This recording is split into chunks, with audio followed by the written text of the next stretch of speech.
Hello, this is Cathy Sandsund, co-lead of the RA&A module at the Royal Marsden School, co-leading with Helena Hibbert. Today I've got a clinical researcher at the Royal Marsden with me, and she is kindly coming to talk on Unit 2, Measuring Health and Interventions, and she's bravely done a systematic review and has kindly come to talk to us about her paper or her work on healthy eating interventions in adults living with and beyond colorectal cancer. It's a systematic review with a plan for a meta-analysis on it, and Vicky Aubrey is a dietitian at the Royal Marsden and has just completed a PG cert in research methods and design at St George's. So thank you very much for joining us today, Vicky. I have to say we're out in the garden space making the most of the fresh air, so there's a bit of a rattle and hum behind us, but I'll try and get rid of that on the recording. So welcome, Vicky. Thank you, thanks for having me. And thank you very much for coming to talk to us about your systematic review, which was published just last year in the official journal of the British Dietetics Association, which is the Journal of Human Nutrition and Dietetics. And just to say, this paper will be up on Moodle with Unit 2. Vicky, can you talk a little bit about what led you to looking at this topic? So I guess so colorectal cancer is one of the cancers that has a lot of lifestyle modifiable risk factors to it, alongside like breast cancer, but breast cancer has been very widely studied as colorectal hasn't, so there's sort of an open gap. So I wanted to look at what modifiable lifestyle risk factors had been studied and how many papers had been produced on that, really. And can you talk a bit about, or why in your clinical experience do you think that there's an importance about these lifestyle factors for people with colorectal cancers? Mm-hmm. So a lot of the work has been done around sort of like primary prevention. So the World Cancer Research Fund produces reports all the time on sort of lifestyle, so like exercise and diet on primary prevention, which is to help prevent you from getting cancer. Then secondary prevention is becoming a lot bigger, and they produced their first report on that 2018, I think, but only in breast. So it's sort of trying to encourage more research in secondary prevention to see if those that are living with and beyond colorectal cancer, we can help reduce reoccurrence, if it has any effect on reoccurrence, anything like that, really, or just see what people are really studying in that area. Is it about just about recurrence, or is it the amelioration of symptoms as well, or not so much? A bit of both. So it's sort of like the impact of how does lifestyle interventions happen? Do people have like I didn't really look at too much because there's not too much, but like the impact on quality of life, then reoccurrence and other comorbidities from it, because we know that treatment has a lot of impact on other comorbidities as well. So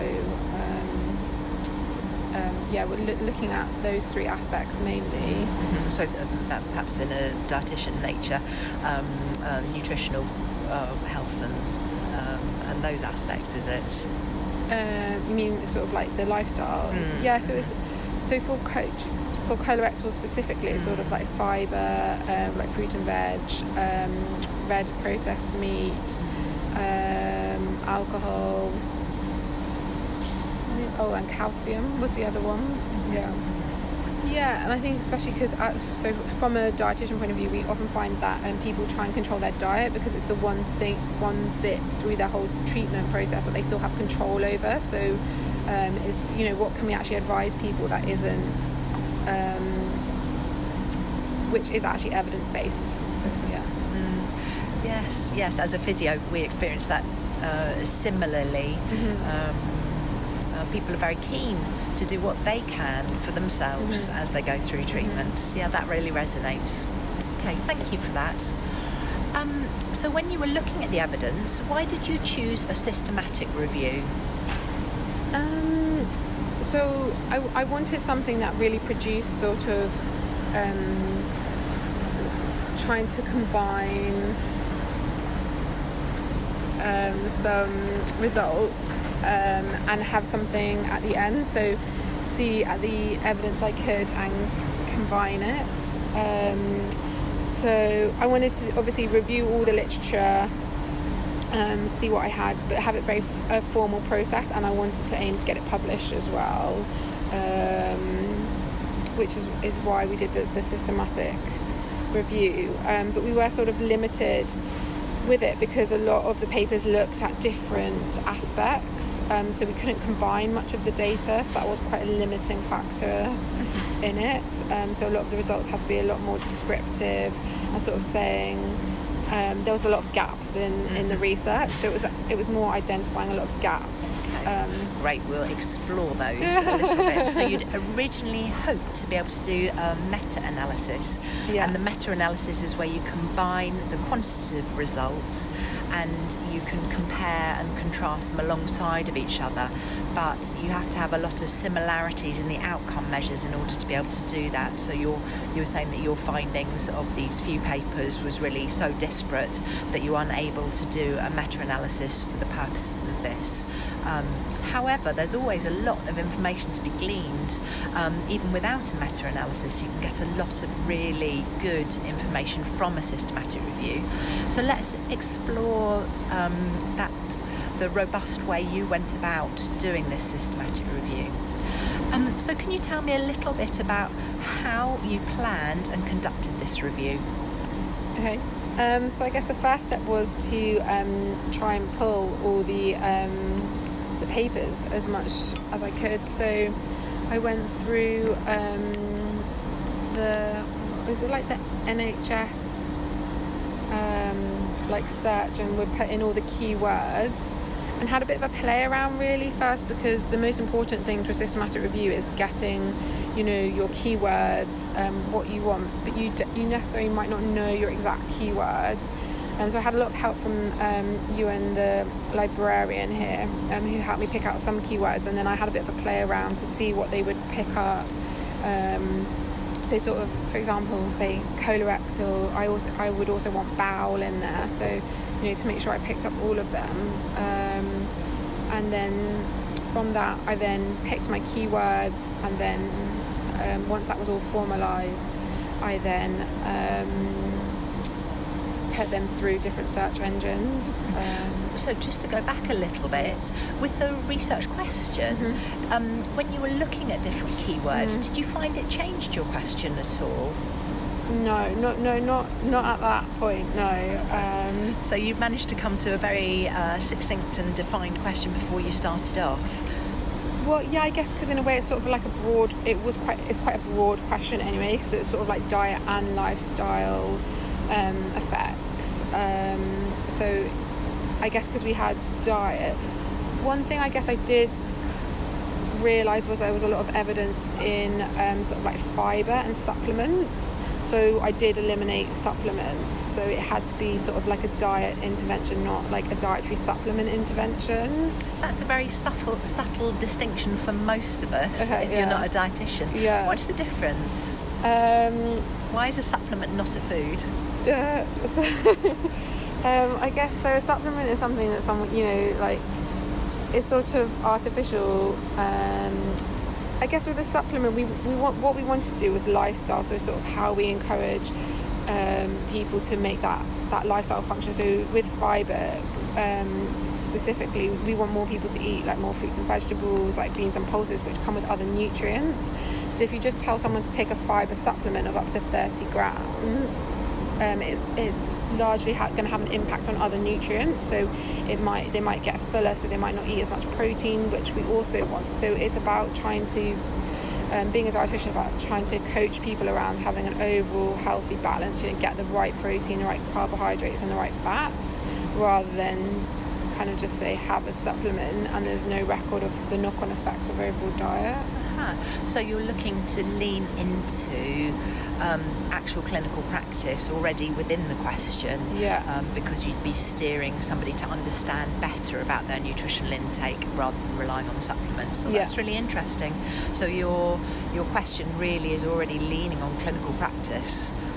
Or optimal clinical practice, looking at optimisation of the diets. Yeah, definitely, because I guess coming from a clinical background, it's sort of how do I change my practice and other dietitians' practice? So what should we be recommending to sort of patients following treatment? Great. So you had used your clinical background to really define quite an open question, and then you worked quite tightly with your co-authors and the librarian to define your keywords, and went through the search engines. And then once you had the results from the search engines, remind me, I think there are different search engines that function a little bit differently with keywords. I'm trying to think which ones. So this is where I can't remember off the top of my head now, sorry, but the librarian will really help you out. So they will know which search engines are better for your sort of clinical question or your research question. So Ewan recommended 4, I think, search engines I went through, and then we just did another 2 just to see how many they pulled up. Sorry, I can't remember the name. But they're listed clearly in the paper. Yeah, they are. And then once you'd combined the searches, tell me about that process. So then I put it into a program, which I also can't remember the name of, but it basically then you upload your different searches from different search engines into this program online, and then it takes out all the replicas and then produces them for you to all look at. So it comes with title and abstract, so I would go through that, and then I could quickly eliminate any that I knew I didn't need to look at further. So I eliminated those that said, I don't know, like fibre supplement or vitamin D supplement, and took those out, and then had some question marks around some that I then needed to read more than the abstract in. And then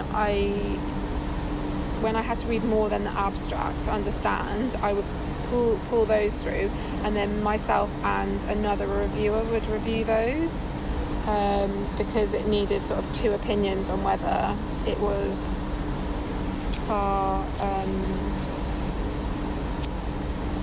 relevant. So if you had good agreement between whether the paper was relevant for your question or not. Yeah, and it wasn't always as clear cut. So there's always a grey area. So you think it would either be a supplement or a dietary, and you're like, I can't think of an example right now, but there were some that we just needed to chat about it and just see if it kind of fitted in.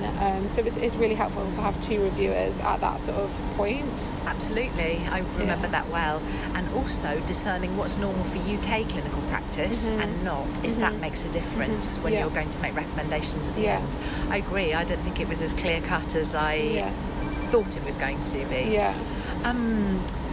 It's really got many steps, and for reporting of a systematic review, I think many people use a system called Prisma reporting, where you're saying how many papers you find, and then at each stage how many that you're discounting and for what reason. Did you also use that system?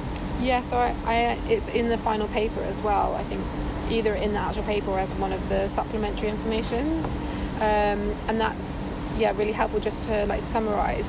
And the program that I used actually produces a rough one for you at the end, and then I would just double check it, and I also did pull in a couple from looking at the, what do they call it, the grey literature.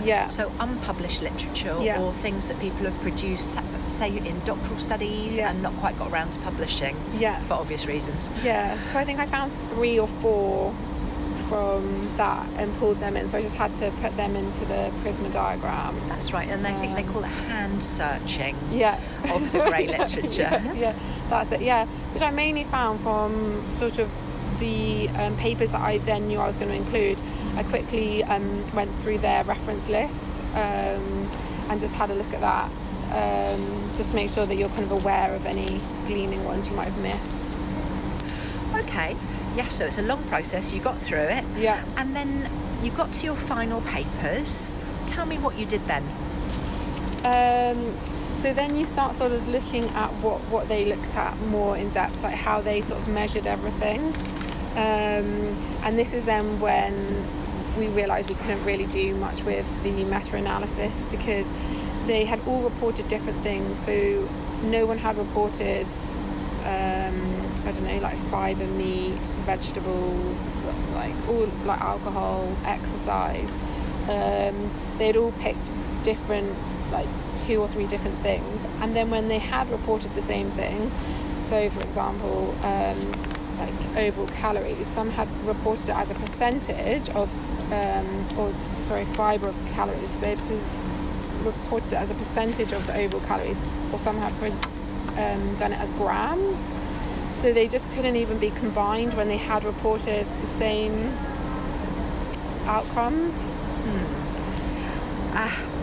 And so what kind of outcomes would you like to have seen? I mean, in dietetics, are there gold standard measures, for example? Yeah, so I guess what we would have wanted to have seen is all the reporting the same. So just calories as sort of calories, like grams of like protein, carbohydrates, grams of fat, like grams of fibre, amounts of fruits and vegetables. So again, some reported it as grams, as others reported it as like how many portions they had a day. There isn't actually a kind of set standard, which is why I think there was such disparity. But it's almost trying to get an informal agreement of what we should, as researchers in this area, be sort of looking at, which was one of my sort of conclusions to make it easier. Great, that's wonderful. We'll come back to what those recommendations for clinical practice or for clinical research are afterwards, because it's a really key thing, isn't it? Yeah. Once you have a finding of all this hard-earned research, then the interpretation can be lost a little bit, can't it?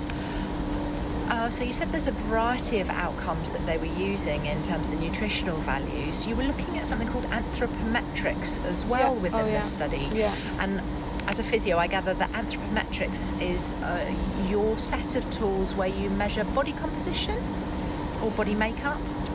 Is that right? Yeah, sort of. So I guess our anthropometrics was sort of limited again. A lot of people use weight, height, and then BMI, body mass index. The gold standard would be to look at body composition, as in like fat mass, muscle mass. But in a clinical setting, you're quite limited because it's costly through like expensive like scans that look at that. So we don't always have that. Research is normally in that. So in these ones, most of them did just report weight and maybe BMI. Interesting. And within the papers that you had, were there any other outcome measures that were useful? Yeah, I also looked at quality of life. So that and some other quality outcomes. So I think there was like fatigue, which is something I wasn't quite familiar with, and I was actually something I wasn't originally. I think it was sort of a maybe at the start, and then when it kind of became clear there wasn't huge amounts of data on diet and anthropometrics, we also decided to include some of the quality measurements. It's interesting, isn't it? So fatigue is one of the components of many of the quality of life measures, and it's very important from a patient's perspective. So it's a really meaningful clinical outcome for patients, even just as a subcomponent of quality of life, which is a really complex measure that can be hard to measure reliably with a single intervention, because many of ours are complex interventions which are defined as multiple interventions to impact on one thing. And I'd agree with you, as a physiotherapist, fatigue is important to me, but it wouldn't have been one of my choice primary outcome measures, but it's so important to the patient. Yeah. It happens to be the domain tending for other of the AHP therapists as well, so would register much higher on the radar for occupational therapists perhaps. So I think it comes in as a side surprise of like, oh yes, now there's that reminder, that really is important to clinicians and patients. Yeah, definitely. It's completely right. It's like something I wouldn't look at like day to day clinically at all, but I guess with research it's sort of, trying to think broader. What, if you're doing this on your own, what information would you get from your wider MDT clinically, which would be sort of quality of life and fatigue, like you said. But you don't get that in research, so it's like learning to incorporate those other bits as well. Absolutely, and that's one of the exciting opportunities when you take the time to go for further education or have the opportunity to do some research work. So it keeps your mind very open, doesn't it? Oh yeah, I've just learned so much from doing this, and all completely new stuff, but all fascinating. Okay, so we've digressed a little, but had a chance to talk about the outcome measures and the disparity across them, and then what you do with that. So I think you said that when you were explaining the results, you did it in a much more narrative way than you were expecting to. You were hoping to be able to do a meta-analysis, but really changed it to be a more narrative review. Can you talk a little bit about how you reported the findings? Yeah, so I found that quite challenging at the start. So they had to be a bit more descriptive, and then some were. It took me some time, obviously, from coming from a clinical background of not doing any education for years. It took me some time to kind of wrap my head around it again, and I got a lot of help from my supervisors. I had one here and one from Manchester University. And that really helped me kind of like get to grips with how to report that, and especially around sort of like not talking about something being significant or insignificant, more the trends in it. I found really hard, because I think in my education I was like, it's either significant or it's not, and they were like, no, like talk more around like the trend of it. So that was a big learning curve. Yes, it's been very much a move from p-values to confidence intervals, really altering the way that we're looking at interpreting research. It's much more understanding now that a clinical question is not as black and white as a statistical design, which is helpful in interpretation. But particularly with the smaller studies, a confidence interval gives you a much better understanding clinically of what's happening. Would that be fair to say? Yeah, so that's what I used. Yeah, the confidence intervals like through really, and would have those and kind of do a bit of a description around it, and then have the confidence intervals kind of like backing up what I had kind of described from the results. And I'm sure there'll be a nice explanation of that within the method section as well to look at. And I know that Unit 2 is where you'll be starting to really think about statistical work, and there'll be some sessions about that from statisticians. So really, you talked a little bit about the methodology of how you've done it. Do you want to talk us through the clinical findings? Yeah, so obviously I did. So the main outcome was that I didn't really find anything to make any strong conclusions. It more just opened up a whole load of questions, which I think is sort of the main reason of a systematic review in a way, is to find the gaps in the research and help kind of direct any future research. So it found all the gaps,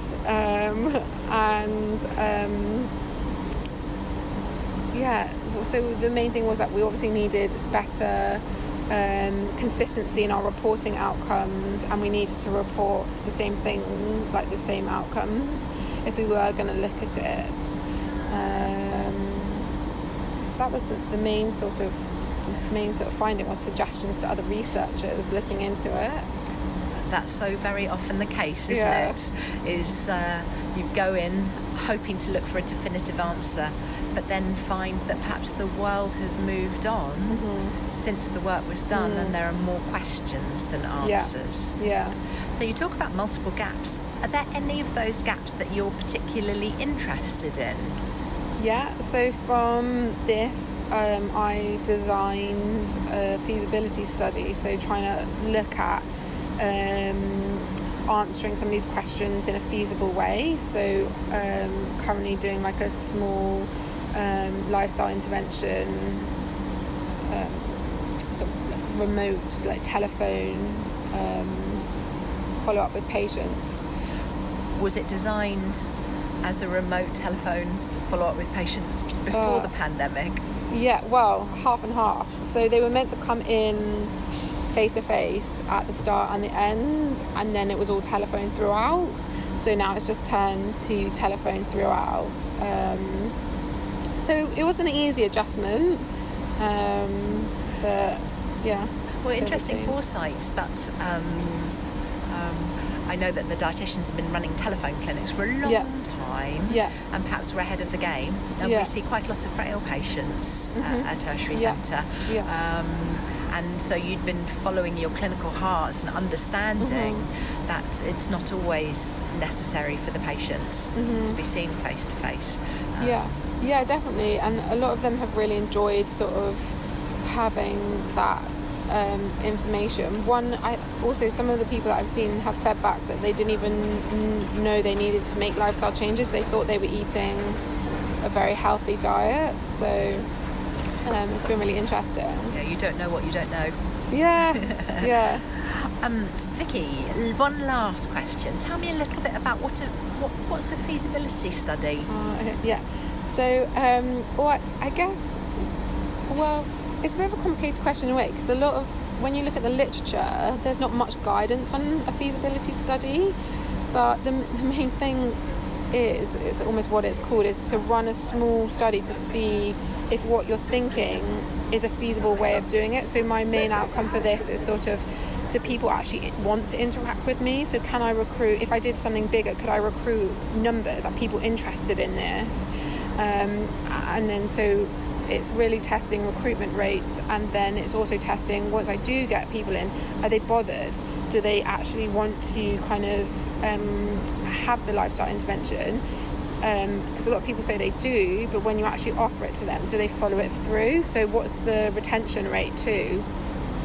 So it's really just sort of trying to assess from a small study if I can recruit people, and then once I do, can I keep their interest to actually, so is it worthwhile running a bigger study? Exactly. And within that, are you looking at the measures that you're using as well, how they function? Yeah, so my main outcome is whether people interact with me or not, or with the not me, the intervention itself, and that is the main outcome. And then secondary outcomes are sort of like dietary ones, just to see if they do make any changes or anything like that. I mean, it won't be powered at all. So typically, I think the NIHR say you need around 20 people for a feasibility study. It's not. So you're looking at how the study functions in practice in order to be able to make a judgment of whether it's worth carrying it on. And looking at the real component parts and what's succeeding and what's not quite working. So that when you do launch a pilot or a full study, you aren't hampered by one obvious bit not quite working. And it's really worth spending the time on. 100%. I've learned so much from doing this, and there's bits that I just completely overlooked. So it's really quite important if you do want sort of to develop a more complex intervention, and also like this is where you learn so much about patient feedback is key to any involvement. Is there anything else that you're burning to tell me about? I don't think so. I guess, like publication is great when you get your first one. Worth the work. Yeah, definitely. There was definitely times during the systematic review that I was like, when you're trawling through hundreds of like references that you're like, this is so dull. But then when you're writing up, it starts getting a bit more interesting, and then when you get the publication, then you're excited. And then even further down the line, we were talking earlier about then when someone starts citing your work and they're referencing it and using it, you're like, oh my god, someone's actually read my paper.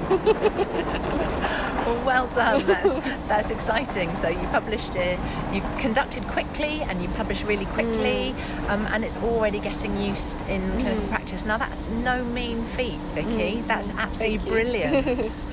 Congratulations. Thank you. And we'll look forward to interviewing you next year to find out how the feasibility study went. Oh, thank you. Thank you so much for your time.